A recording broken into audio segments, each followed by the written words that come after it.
اهدنا الصراط المستقيم صراط الذين أنعمت عليهم غير المغضوب عليهم ولا الضالين.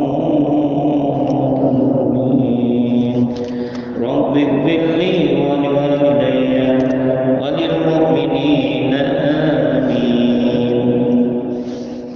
بسم الله الرحمن الرحيم. السلام عليكم ورحمة الله وبركاته. الحمد لله وكفى والصلاة والسلام على نبي المصطفى وعلى آله وأصحابه ومن اهتدى. أشهد أن لا إله إلا الله وأشهد أن محمدا عبده ورسوله لا نبي بعده. اللهم صل وسلم وبارك على سيدنا محمد وعلى آله وأصحابه ومن تبعهم بإحسان إلى يوم الدين. أما بعد. Hadirin jamaah Masjid Jami' Az-Zahratus Sufiyah yang dimuliakan Allah Subhanahu wa taala. Syukur alhamdulillah kita masih diberikan nikmat oleh Allah Subhanahu wa taala di kesempatan pagi hari yang barakah ini di Yaumul Jum'ah. Mudah-mudahan hadirnya kita di dalam melaksanakan kewajiban kita, yaitu melaksanakan salat subuh berjamaah di tempat ini, senantiasa diberikan limpahan pahala oleh Allah Subhanahu wa taala. Allah jadikan amal-amal saleh yang kita lakukan di kesempatan pagi hari ini sebagai amal yang bisa memperberat timbangan kebaikan kita di hadapan Allah Subhanahu wa taala. Dan duduknya kita sebentar di dalam majlis ini untuk bersama-sama menyimak buku At-Tazkirah karangan Al-Imam Al-Qurtubi rahimahullah. Mudah-mudahan bisa menjadi bekalan buat kita semua dan juga menjadi amal yang bisa mempermudah kita untuk masuk ke dalam surganya Allah Subhanahu wa taala. Salawat dan salam marilah kita sampaikan ke haribaan junjungan baginda Nabi kita yang mulia, Nabi kita Muhammad sallallahu alaihi wasallam, uswatun hasanah, contoh dan suri tauladan yang terbaik buat kita semua sebagai umatnya. Mudah-mudahan Allah Subhanahu wa taala berkenan untuk memberikan kesempatan kepada kita semua mendapatkan syafaat dari baginda Nabi sallallahu alaihi wasallam di yaumul akhir kelak.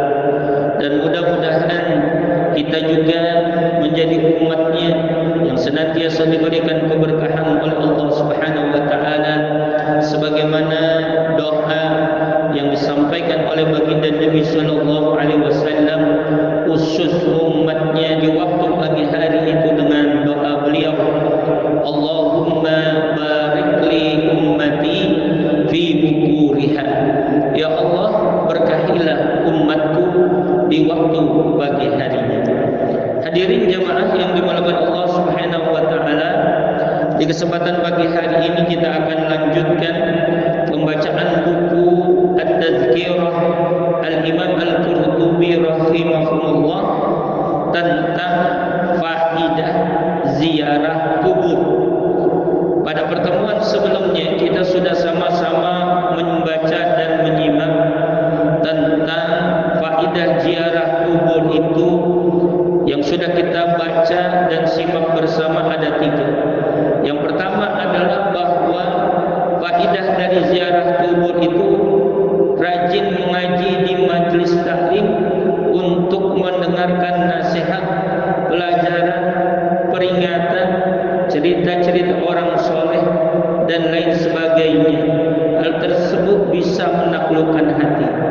Jadi faedah ziarah kubur itu adalah bagaimana kita menjadi orang yang memiliki hati yang senantiasa taat kepada Allah Subhanahu wa taala.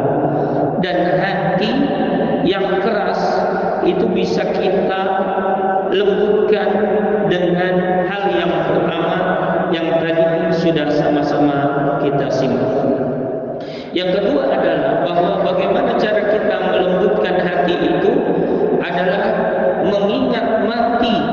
sebagai suatu peristiwa yang pasti akan melenyapkan semua kenikmatan dan memisahkan dari keluarga, serta handai Allah, serta membuat anak-anak menjadi yatim.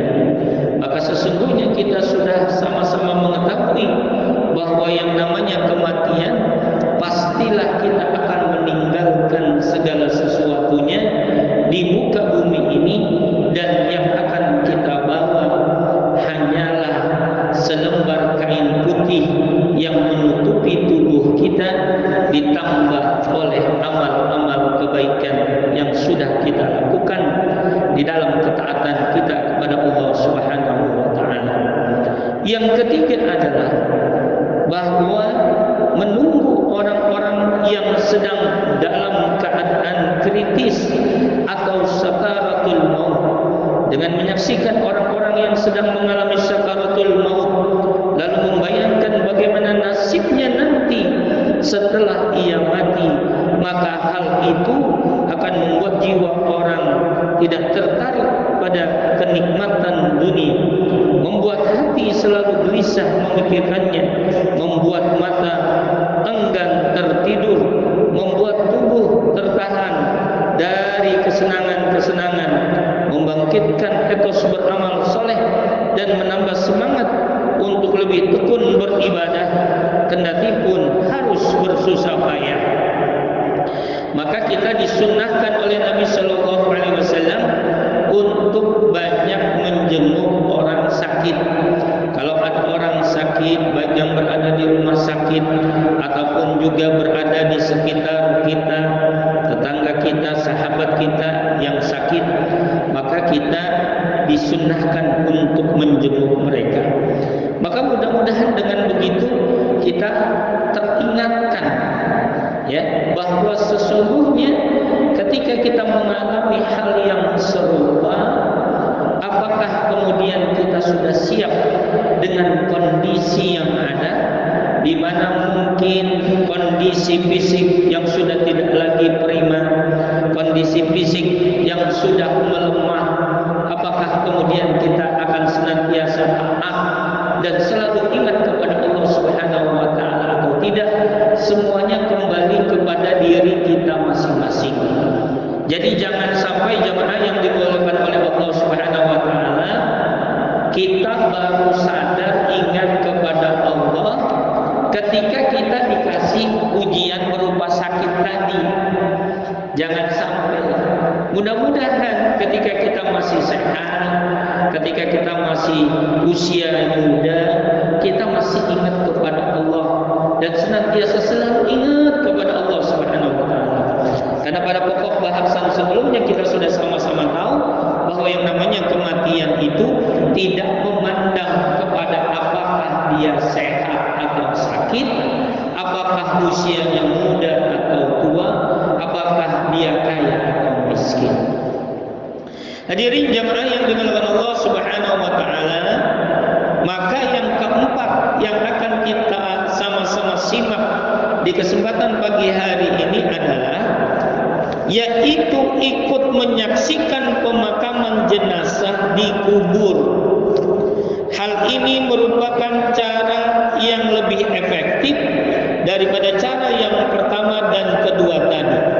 Oleh karena itulah Rasulullah sallallahu alaihi wasallam bersabda, "Berziarah kuburlah kalian, karena ziarah kubur itu dapat mengingat kematian dan akhirat, serta dapat membuat kamu zuhud kepada dunia."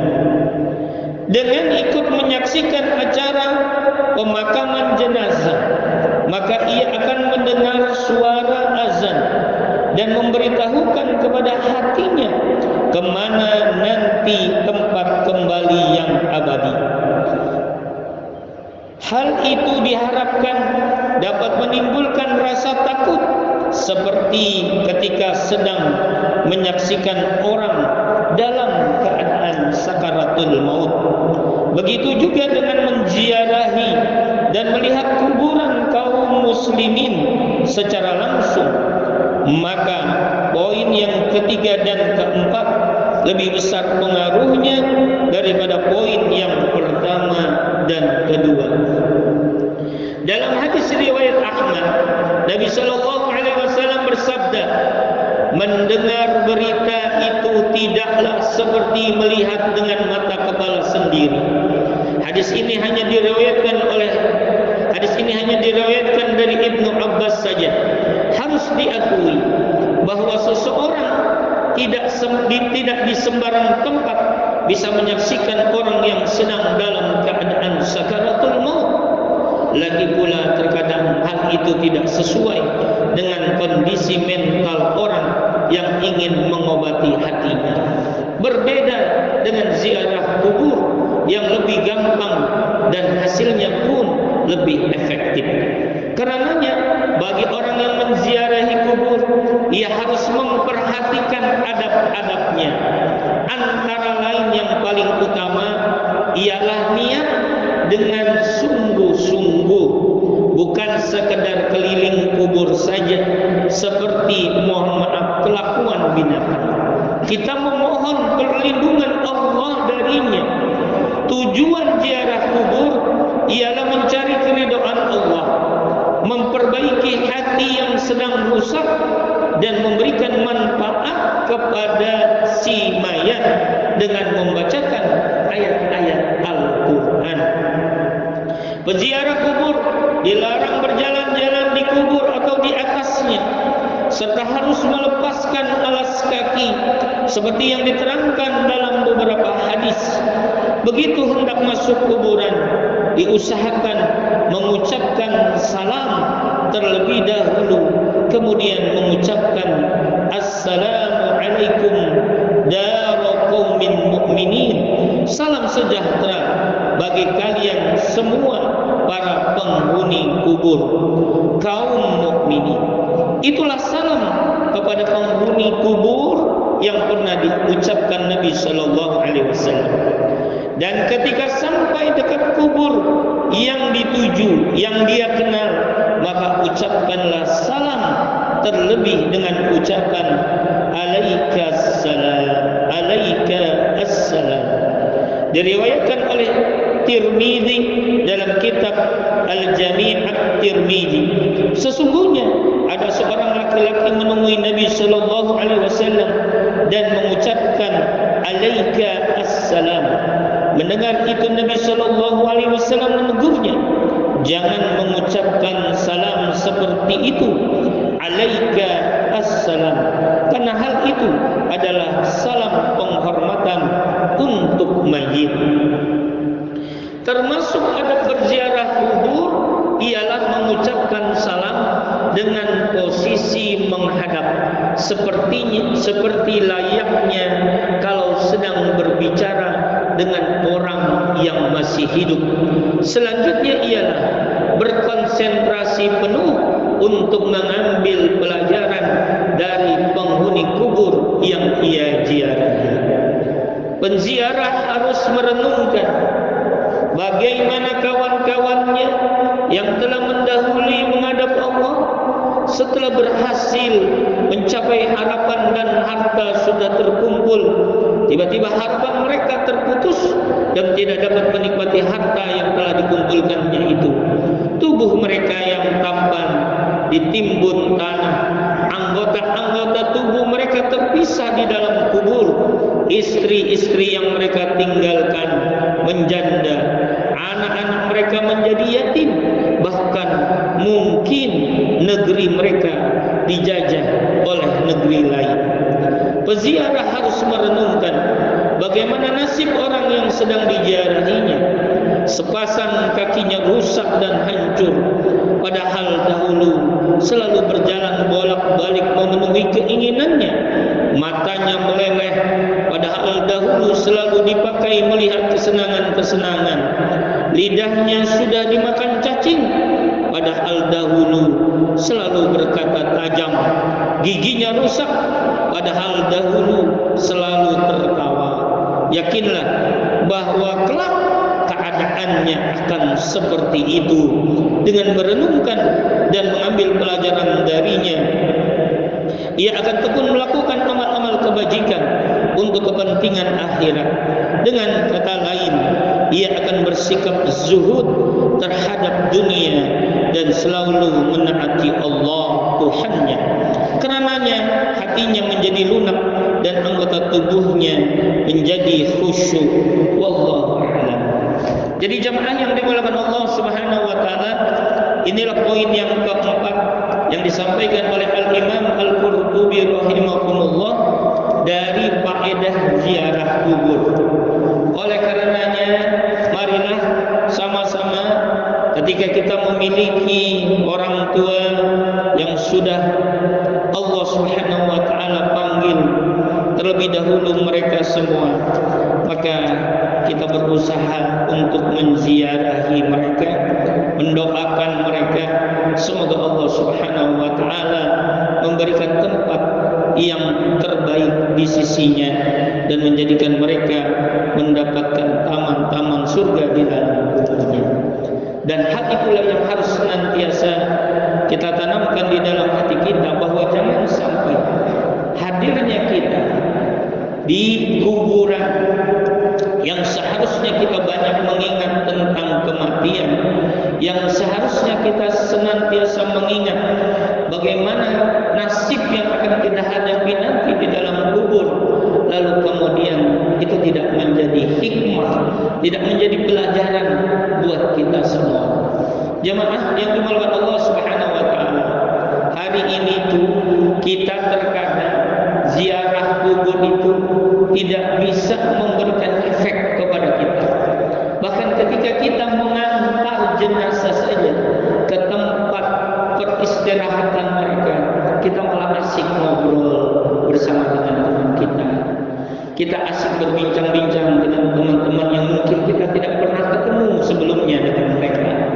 Bukannya kita mendoakan mereka, malah kita asik ngobrol bersama dengan teman-teman kita yang ada di tempat tersebut. Maka saya ingin mengingatkan diri saya dan jemaah sekalian, jikalau kita memiliki kerabat, jikalau kita memiliki orang yang kita kenal, lalu kemudian mereka saat itu sedang akan dikuburkan, mari sama-sama kita jaga kekhusyukan di dalam kita menguburkan jenazah yang sedang akan dimasukkan ke dalam liang-liang. Bukan kemudian kita berkumpul bersama-sama berbicara tentang sesuatu yang tidak bermanfaat di kuburan. Dan itulah yang harus kita perhatikan dengan sebaik-baiknya, sebagaimana tadi yang sudah disampaikan oleh Al-Imam Al-Qurtubi rahimahullah, agar kita banyak mendapat pelajaran dari orang-orang yang dikuburkan pada saat itu. Hadirin jemaah yang dimuliakan Allah Subhanahu wa taala, satu hal lagi sebelum saya akhiri, bahwa sesungguhnya manakala manusia itu masuk ke dalam tanah, maka sesungguhnya di bagian perut manusia itu akan pecah. Ketika perutnya pecah, maka akan keluarlah larutan-larutan yang kemudian akan menghancurkan tubuhnya sedikit demi sedikit.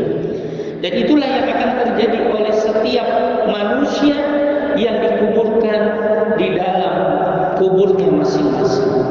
Tapi ada satu keistimewaan yang Allah Subhanahu wa taala berikan kepada mereka, yang kemudian tubuhnya tidak akan rusak dimakan oleh cacing, dimakan oleh ulat dan lain sebagainya. Siapa itu?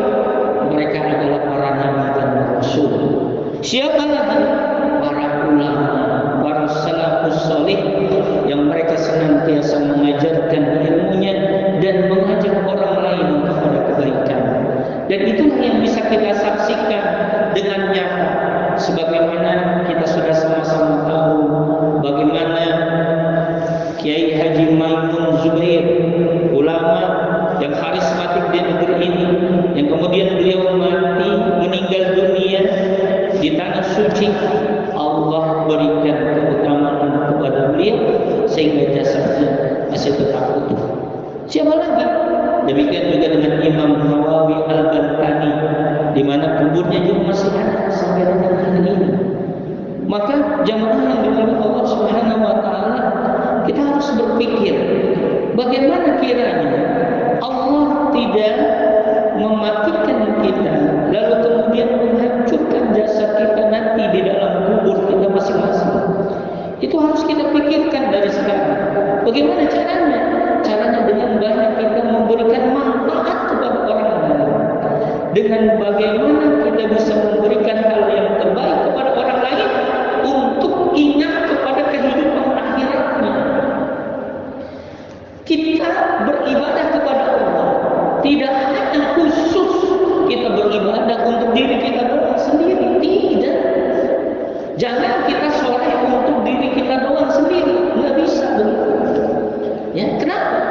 Karena sesungguhnya ketika kita tidak bisa memberikan manfaat kepada orang lain, yang rugi diri kita sendiri. Makanya Nabi Sallallahu Alaihi Wasallam mengingatkan kepada kita, khairun nas anfa'uhum linnas. Sebaik-baik kalian adalah orang yang bermanfaat untuk orang lain. Maka salah satu hal yang bisa kita lakukan adalah bagaimana kita bisa mengajak orang lain kepada kebaikan, termasuk bagaimana kita bisa mengajarkan orang lain dengan Al-Quran dan bacaan Al-Quran itu sendiri. Makanya Nabi Sallallahu Alaihi Wasallam menyampaikan, khairukum man ta'allama Al-Quran wa 'allamahu. Sebaik-baik kalian adalah orang yang mempelajari Al-Quran dan mengajarkan. Kita bisa huruf-huruf hijaiyah, maka kita ajarkan kepada anak kita, kepada tetangga kita. Ya.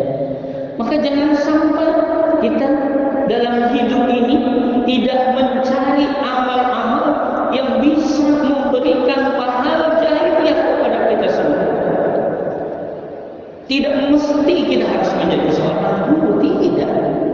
Tapi ketika kita memiliki semangat untuk mengajak orang lain kepada kebaikan, mengajarkan orang lain dan mengajak orang lain kepada ketaatan kepada Allah Subhanahu wa taala, maka mudah-mudahan itulah yang akan menyelamatkan jasad kita ini yang nanti akan ada di dalam kubur itu masing-masing. Allah berikan keabadian dalam artian Allah jaga jasad kita dengan sebaik-baiknya. Ya.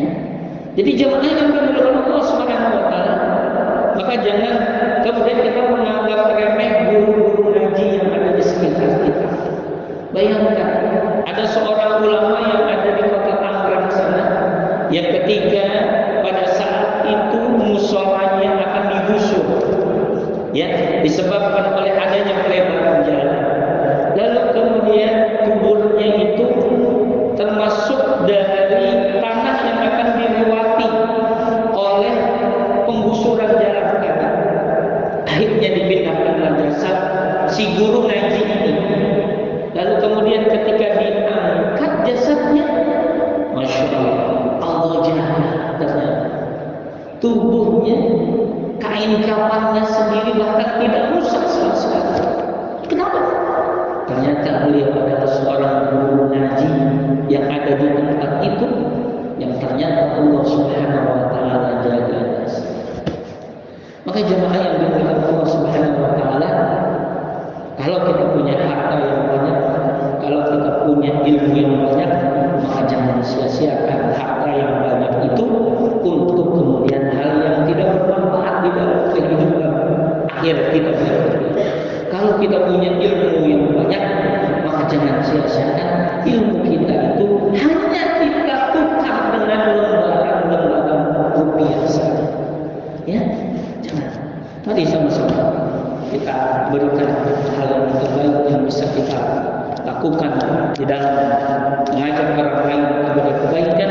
Insya Allah, Allah Subhanahu wa taala tidak akan lupa untuk memberikan rezekinya kepada setiap hamba-hambanya. Makanya Allah Subhanahu wa taala firmankan di dalam firman-Nya, "Wa ma min dabbatin fil ardi illa 'ala Allahi rizquha." Ya, tidak ada satu binatang melata pun di atas permukaan bumi ini yang Allah tidak pernah berikan rezeki kepada mereka. Tapi terkadang yang membuat kita tidak yakin terhadap rezeki yang Allah berikan adalah diri kita sendiri. Dan itulah yang harus kita latih mulai hari ini, bahwa sesungguhnya yang memberikan kita rezeki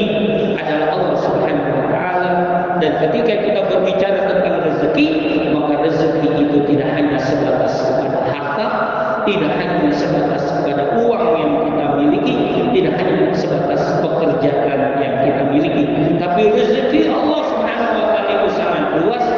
Dari kita sehat, dari kita kemudian menjadi seorang yang beriman, dari ketika kita menjadi orang yang senantiasa taat kepada Allah, maka itu adalah rezeki yang Allah Subhanahu wa taala berikan kepada kita. Dan jangan sampai kita menjadi orang-orang yang menyia-nyiakan rezeki yang Allah telah berikan kepada kita, untuk senantiasa kita bersyukur kepada Allah Subhanahu wa taala.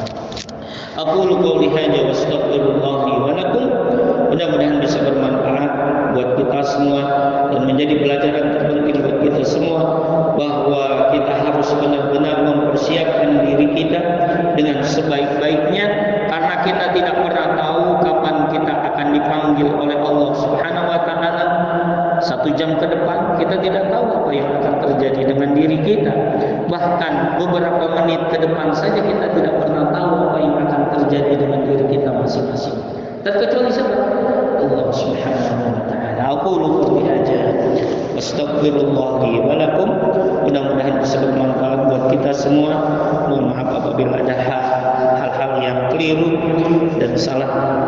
Mari sama-sama kita akhiri dan kita tutup dengan doa, memohon kepada Allah Subhanahu wa taala supaya Allah Subhanahu wa taala senantiasa menjaga keistiqomahan kepada kita semua di dalam ketaatan kepadanya. Amin ya rabbal alamin. Alhaqqu min rabbika fala takunanna minal mumtarin. Assalamualaikum warahmatullahi wabarakatuh. Astaghfirullahaladzim, astaghfirullahaladzim, astaghfirullahaladzim. Bismillahirrahmanirrahim. Alhamdulillahi rabbil alamin. Hamdan yuwafi ni'amahu wa yukafi mazidah. Ya Rabbana lakal hamdu wa lakal syukru kama yanbaghi li jalali wajhikal karim wa ajimi sultanik. Subhanaka la ilma lana illa ma 'allamtana innaka antal alimul hakim. Allahumma salli wa sallim ala sayyidina Muhammadin bil القلوب ودوائها وعافية الأبدان وشفائها ونور الأبصار وضيائها وعلى آله وأصحابه وبارك وسلم. اللهم أعنا على ذكرك وشكرك وحسن عبادتك. اللهم بك أصبحنا وبك أمسينا وبك نحيا وبك نموت وإليك النشور. أصبحنا على فطرة الإسلام وعلى كلمة الإخلاص ولدين نبينا محمد صلى الله عليه وسلم ولملة أبينا إبراهيم حنيفا مسلما وما كان من المشركين. اللهم إنا نسألك علما نافعا ورزقا طيبا وعملا متقبلا. اللهم إنا نعوذ بك من علم لا ينفع ومن قلب لا يخشى ومن نفس لا تسبح ومن دعوة لا يستجاب لها. اللهم إنا نسألك رضاك والجنة ونعوذ بك من سخطك والنار. اللهم إنا نسألك رضاك والجنة ونعوذ بك من سخطك والنار. اللهم إنا نسألك رضاك والجنة ونعوذ بك من سخطك والنار. اللهم اغفر لنا ذنوبنا ولوالدينا وارحمهم كما ربونا صغارا ولجميع المسلمين والمسلمات والمؤمنين والمؤمنات ولخصوصا إلى جميع أهل القبور من المسلمين والمسلمات والمؤمنين والمؤمنات من مشارق الأرض إلى مغاربها برها وبحرها. اللهم اغفر لهم وارحمهم وعافهم واعف عنهم. اللهم لا تحرمنا أجرهم ولا تفتنا بعدهم واغفر لنا ولهم ولإخواننا الذين سبقونا بالإيمان ولا تجعل في قلوبنا غلا للذين آمنوا ربنا إنك رؤوف رحيم. اللهم إنا نسألك حسن الخاتمة ونعوذ بك من سوء الخاتمة. اللهم أحسن عاقبتنا بالأمور كلها وأجرنا من خزي الدنيا وعذاب الآخرة. اللهم اجعل خير أمرنا آخره وخير